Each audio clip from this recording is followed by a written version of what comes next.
How About That Cigar is proud to bring you coverage of the 2022 PCA show, and it's all brought to you by the new Nica Rustica Adobe from Drew Estate.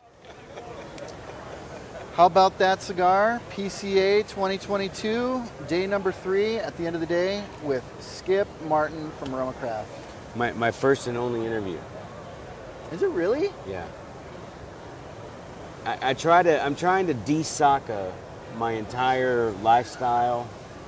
I don't wear 3XL or 4XL French cuff long sleeves anymore. Right? Yeah, I'm trying to get more zen. Absolutely. So, Trying to get more zen. So How's that going? the show, what? Mike doesn't help with that, by the way. No? No. Anti-Zen? Hey, do you want to go to a Dwight Yoakam concert? We're in the middle of it. We're in the middle of a. Go to the red light. Okay. Are we gonna start over? I guess. No. Okay. That's all fun. Mike, let me get back to you on Dwight Yoakam. What day is it? 27? Yeah, I'm in. Are you going to be here? Yeah, me and Arlen are in. It's $125 ticket. This is not VIP gratis like the other one. Yeah. So when he said $125 ticket, what you heard was, are you cool with it, $125? Correct. What he's saying, it's not a $1,000 ticket. So are you sure you want to go? That's what he's It's saying. not VIP, fucking front row. Let me leave Got you in it. the front. Have, you know, whatever. I'm not even See, in the video. there's a different language we speak. I appreciate the translation Yeah. because 100%. I know what you heard. Yes. I wanted to make sure you understood what he was saying. Love it. So, yeah. what was the strategy for coming to the show? So about 3 weeks ago, so we weren't going to come. Right. And it's not a political statement, it has nothing to do with any of that. It's just two things. One, we sell everything we make as fast as we make it. We only have 250 accounts, and you know, the show for us has always been less about selling and more about being able to see people we don't have a chance to see throughout the year. Right. But Mike was going to come because there were a few of our customers we were doing Zoom ordering with that that said they were going to be here, and Mike just wanted to be at the Palestania booth to meet with those people, right? And he told me that, and I was like, man, I don't want to be the guy that's at the show without a booth, you know? Yeah. But then I wanted to come for this wine thing that Masigneus was doing with Luciano. Yeah. Those are friends of ours. Yep. And since they were coming all the way from Spain, I didn't want to miss the opportunity to spend some time with them. And then I said, well, I can't come to that and then hang out in the bar and stuff and then not be at the show, right? So at the last minute I said, look, let's just get a 10 by 10, you know, a place to kind of sit and meet, you know, have John set up an appointment schedule so, you know, if anybody wants to kind of sit down with us, our existing people, that we could do that. So my instructions were basically do as least amount possible so it's super clear that we're doing as little as possible, but don't go full Caldwell, you know? So that's what this is. So we, you know, simple, you know, nice. Yeah. So there's a little 8-round table in the back, so if I need to or get with a large group of people or whatever, I can sit them in the back and do meetings back there, or we can sit here and be casual. Yeah. We were gonna do 2 ferns, but Two ferns? but it costs like $1,200 to rent a fern, apparently. So we didn't go with the ferns. We did the 2 flags, between 2 flags. Sure. Yeah. So it was mostly just being a presence, just being here, relationships. It's an opportunity to kind of deepen the relationship and just kind of check in with people. It's been since 2019 since we've been here, right? So Yeah. I've seen a lot of face-to-face, so it was time. It was, you know, and I enjoy it. It's a grind, but at the same time, it's like, you know, hey, man, like you see people, you kind of pick up where you left off, and, you know, you kind of deepen the relationship with the friendship. Absolutely. I mean, I don't like doing things unless we really do it. So, you know, a lot of people have said, are you guys having a party this year? You know, are we back? And I'm like, you know, we're barely here. So, you know, I don't like doing things kind of partially, Right. but, you know, I've been able to emotionally process it by staying out of it and just letting Mike and John do it. So Absolutely. So, is there any kind of Weasel Fest teaser there? well, we're working on Weasel Fest for Labor Day weekend. We've got a great venue. We can't do it at our offices anymore. The property got sold to another landlord, Okay. and it changed the dynamic. So, but we have a great venue in downtown Austin. The challenge right now is the whole thing was to set up around Brad, Scarface, doing it again. It's confirmed for the 4th. Yeah, so I think we're going to do like the 4th, Sunday the 4th. So we're still working on the details, but it's small. It'll be quality, just like it was last time. You know, the last one was our 10-year anniversary, so we did a lot of, you know, the Weasel packs going out beforehand. I mean, to give you some sense, we originally planned to have about 300 or 400 people, and the budget for the event was about $300,000 or $400,000. And so it was like $1,000 per person, and the ticket price was like less than a third of that, right?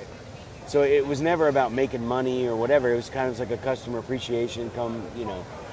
But when it ended up only being like 150, 200 people, so we ended up spending like $2,000 a person for, you know, so what we're trying to do is be more rational about it, which means I get less involved because I'm the one that ends up running up the tab.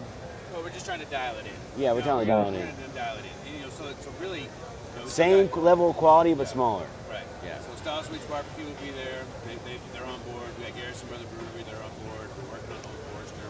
But we're not going to do we're going to try to like squeeze down a lot of the offerings, but yet have like the guys that just support us in everything that we do. The thing that people don't understand is because they have in their head like these are the kinds of cigar events, and this is not a cigar event.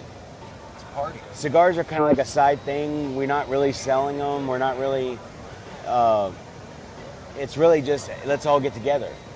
You know, let's have consumers, retailers, other manufacturing salespeople, our friends. Let's just come have a big party. It's like a South by Southwest event that Austin is known for, but cigar related. Yeah.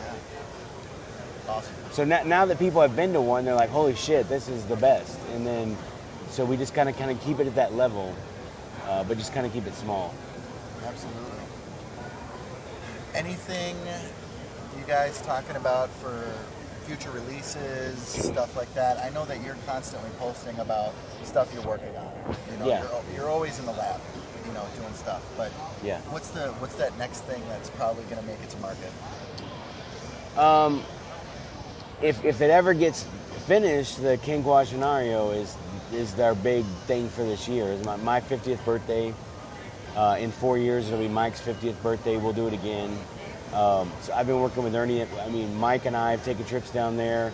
I've been down there 6 or 7 times. Ernie's had a busy year too, so you know it's just when it's right, it's right. Yep. So I think we're kind of closing in on the final blend. We've got all the tobaccos, and it's just a matter of letting it rest and making sure that it is what we think it is. So the goal is to get that out by the end of the year, but if it's not out by the end of the year, it's not. So we have another intemperance line that's coming, similar to Whiskey Rebellion. Okay. So we've been working a lot with Luciano and Pichardo, doing pre-industry. So in the past 10 years, the way we've always worked is we bought a lot of tobacco from John Oliva, from the Nica Prosa. A lot of our wrappers, a lot of our fillers. And when we would go buy tobacco, like everything except for Arapiraca, but when we'd go buy like Dominican tobacco or Mexican wrapper or broadleaf or whatever, if it wasn't 100% ready, we would select it. They would import it in the free zone. They would work it, and then they would, charge us for that. So we'd selected it at $17, and then we'd buy it at $32 once it was all ready. So the only tobacco we had was all 100% exactly what we wanted. So if we picked out 20,000 pounds of broadleaf, or 9,000 pounds, and when it was all said and done through the process, only about 7,000 of it met our standards of exactly what we need, that's what we would buy. So, they're like, we can't keep doing this forever. We don't do this for anybody. We've got our own shit to worry about now. When we were doing your broadleaf with Saka's, it was one thing. When we were doing your Mexican with Nick's, it was another thing. Yep. When we were doing your, we would buy Mexican, you would take the Ligero, Nick would take the Viso, and Juan would take the Seco, right? And it was all worked out. But it just doesn't work like that anymore. Okay. They don't work like that anymore. So we've really started to get more into buying things, and in the market in general, there's no 100% ready tobacco anymore. A lot of factories like to finish their own tobacco. So they like buying it 60% done because they like putting their process on it. Sure. But also people are looking so much for raw material that it's all gone before it ever gets finished. So we really had to enter into this world where we're doing our own pre-industry. We're buying tobacco that's not 100%. But the thing is, we use very, very specific tobaccos, and we keep making the same cigars.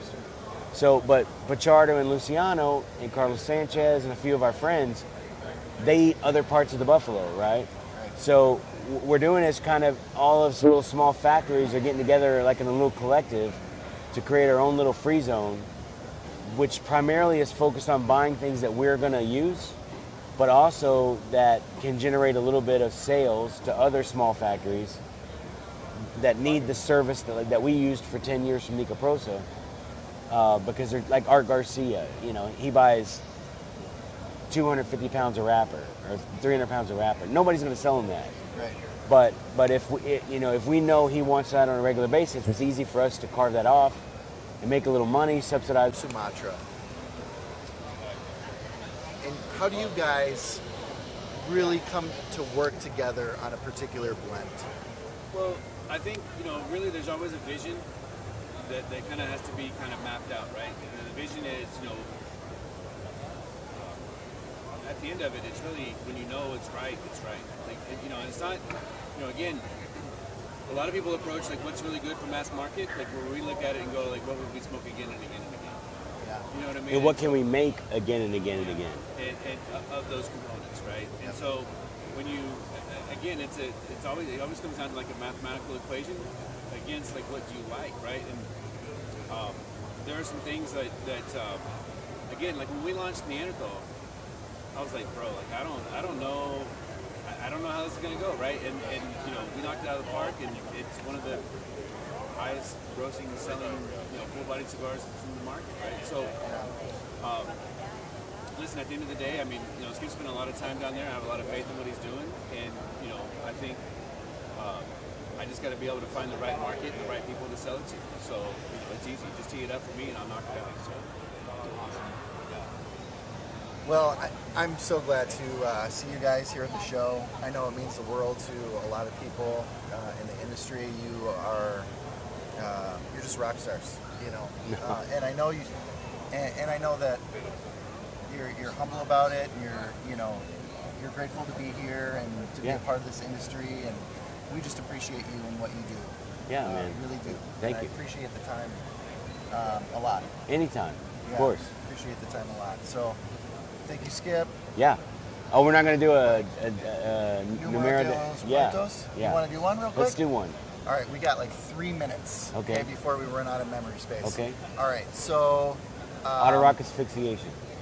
Nailed it. All right. I knew it was coming. 100 people a year die in Canada from this every year.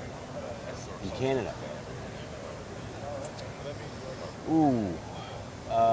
Ticks from moose. No. No. Maple syrup asphyxiation. Half of it's in the U.S. Half of it's in Canada. But almost all of deaths happen in Canada. Ooh. Hockey. I don't know. I give up. Niagara Falls. Ah.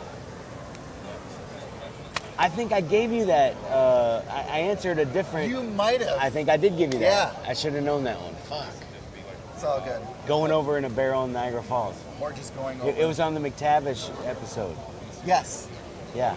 And you said, no, that's a good one, though. I will look that up. Yeah. I should have known that. Awesome. Well, thanks so much, you guys. You're welcome. And Thank you. yeah, until we see you next time. Thanks, everybody.